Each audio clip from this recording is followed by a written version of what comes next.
Hi, this is Rob Grimes with the IFPTA, and today I'm really pleased to introduce our membership and our audience to Rachel Nemeth, who is the CEO and co-founder of Opus, and they are an industry supporter member of the IFPTA. So welcome, Rachel.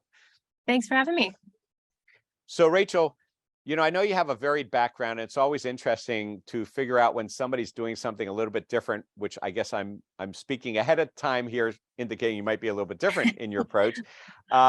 To figure out where they sort of came up with their idea or where did they get started. So maybe you'd share that with us. Yeah, I'll start with the problem we're solving. There's 110 million Americans who don't sit at a desk all day. There's 14 million Americans who are working in restaurants and food service, and 13 million of those people are standing on their feet all day and don't have access to good technology. So what we do at Opus is we build technology for those people, and we're starting with next generation training technology. And I arrived at this moment because I spent 13 years in restaurants. My grandpa owned a barbecue chain. My mom still works in restaurants. I was destined for this industry, but I also spent those 13 years trying to get out of the industry for reasons we all know. It's the industry you love to hate, but for reasons that are solvable. And for me, it was working for Danny Meyer, the ultimate person to work for in your restaurant career, and seeing the same problems over and over again, which is I was trying to open restaurants. I was trying to open Untitled at the Whitney and hire 300 cooks in 30 days. And I couldn't do it because there wasn't great tools to get that team up to speed quickly. They had to use old recipe books in binders. We had to print out policies. We had to train them with sous chefs who had to be in 15 places at once. And so the story began while I was at USHG with my first company, which delivered English training over text message. That was kind of the primary problem I was solving, which was how do I just help people communicate really fast? Was that English training over text message for the restaurant or hospitality industry, or was it just a general, because that could be applied anywhere, right? Yeah, it was at the time, it was specifically for restaurants. I have a background in restaurants, but I also am certified in second language acquisition. And so it was just the marriage of both of those skills. And it was really obvious to me to solve it with 3-minute lessons that were phrase focused, right? So you could just ask your chef something or talk to a customer briefly if you were delivering bread to the table. And it worked because no one had time to sit in a 90-minute class, Right. So, all right. So, you started out by saying that you had recognized that there were certain problems that needed some solutions to, because a lot of people in the technology business come up with a solution. They say, now, where can we apply this? Right. So how, if I got this right, and of course, the very last thing you just said was like, they don't have time to take 90 minutes of training, right? I got that. Okay. We also know there are language skills. So we got that too. But you started out by saying that they didn't necessarily have the right tools available to them to be able to do it. So what exactly, besides the amount of training that they need to take, and when they need to take it, what exactly is Opus doing to solve a problem that you saw when you were in operations? Yeah, so let's look at the numbers. Traditionally from just what we call paper training or in-person training, exactly what you're saying. It's businesses, restaurants are usually doing these 90-minute sessions for new hires, or you have to retrain on a menu. So you're taking people off the floor for that period of time and paying them to not produce, right? So your sales per man hour goes down. In addition to that, though, you have 1,000, I'm not joking, 1,000 learning management systems on the market. And that number is actually low. We think it could be much higher. And only 30% of restaurants are actually using a learning management system. Well, if these are purported to actually solve this problem where we can keep people on the floor and training more effectively, then why is only 30% of the restaurant industry purchasing them?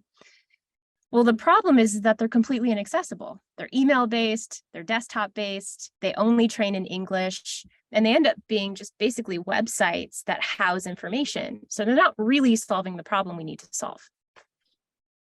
Well, okay. So let's glean from that a little bit more in there. So you also started this conversation by saying that they didn't have the latest technology tools available to them. And the immediate thought occurred to me, well, actually, they probably do. They don't have the right, they probably don't have the right application. And Right. so when I look at that, the one universal thing I think that almost 99.9% of every employee has is a phone, is a mobile device of some sort. And most of them are, in fact, ones that can go ahead and see video and can do things like that. So I believe the problem was that they didn't have, so I think you've stated a couple problems. The first one is that they don't have the time to just take out blocks, and that's a problem for the employer as well as for the employee. I think you also have said that they may not, there's too many tools out there available to them. And even if you think about a restaurant, you probably have training things that are offered to them, whether it's created in-house or whether it's the oven manufacturer, and then it's the this one and the that one, the POS people. They all have training tools. Nobody can possibly pull them together and use them all, right? But at the end of the day, you have a language problem. At the end of the day, it seems like it's the delivery of it that is the problem. So what it sounds like you've taken advantage of is two things. A, the fact that they actually do have a technology on them that they can receive training when and where they want to receive it.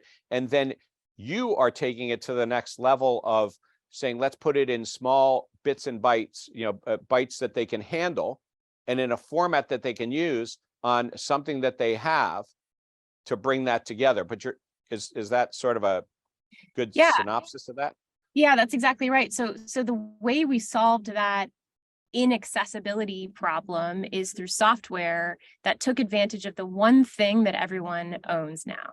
And the statistic you had is actually pretty darn close. It's 99.8% of the workforce has a smartphone. So I'll take your number because it's a little and bit if they don't, they'll give them one. It's cheap enough to give them one. So, okay. But by the way, like tablets are everywhere, right? So mobile devices are the next generation of technology. So there's lots of solutions that are building for mobile right now. And the way that restaurants are viewing the opportunity for mobile is changing. When I started my first company, whenever we said phones and text message, I got scowls. But now you're seeing people want to sit at the table and say, no, I want to be a leader because this is actually how my team is already learning. Most of the time people are self-educating, right? They're pulling up a YouTube video to know how to sharpen a knife because the chef isn't around. They're pulling up a Netflix documentary at home. And so this is a way to actually help employers track that data. Now, we don't use YouTube videos and things like that. We built our own app, which delivers micro training to employees at exactly the right time in their employee life cycle so that they can learn and be more productive. But if I wanted to use YouTube videos or something that I created or were from a manufacturer, you can insert them into the app. Yeah, and we can ensure that your team isn't getting slipped into a new app during that time. So we house everything within Opus. You keep them all in one place. Data. Yeah, it's about focus. Okay. Yeah. So let me ask you this, so you were 11 years in the restaurant industry, but actually it sounds like a lot more if you started in the family business. You're probably illegally working before you were allowed to with a, at the right age. Okay, we get that. Not illegal. You were just helping out. But you observe a lot of things that are going on out there. And we've talked about a few of them, about the demographics of the employees. But, everybody is focused right now on, the labor shortage. Yeah. But it's not just a labor shortage. If you find new sources of labor, they may not have the background that you had coming through the industry. They may, in fact, be new sources of labor, right? Coming from outside the industry, and they just thought, hey, this is cool. So, what is it that you've observed over the last 3 to 5 years, let's say, as far as the demands of employees and the demands of employers that you're helping to solve? Yeah, I mean, I think it's important to drill into some of those demographics briefly and then talk about the demands as a result of that. So you know, the reason why we're seeing a labor shortage is multifaceted. We all know that. From a demographic standpoint, middle-aged men are not returning to work. Middle-aged women are not returning to work. There's a growth in non-English speaking employees. There's Gen Z and Gen Alpha who are not going to college, and they're going to work younger and younger. And so as a result of that, you have people coming into restaurant jobs that have traditionally been unskilled or underskilled, and now they're even worse, right?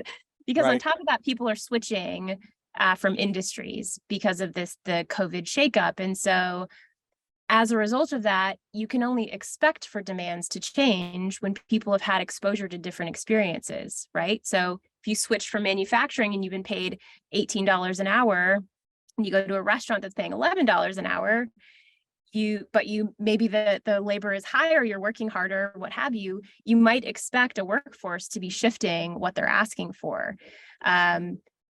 So what we're starting to see, and what I've continued to see over the last half decade, is not necessarily that employees have more power. I mean, you could say that given what we've seen, the rise in unionization and what have you, but it's more in the fact that employees are less afraid to speak up.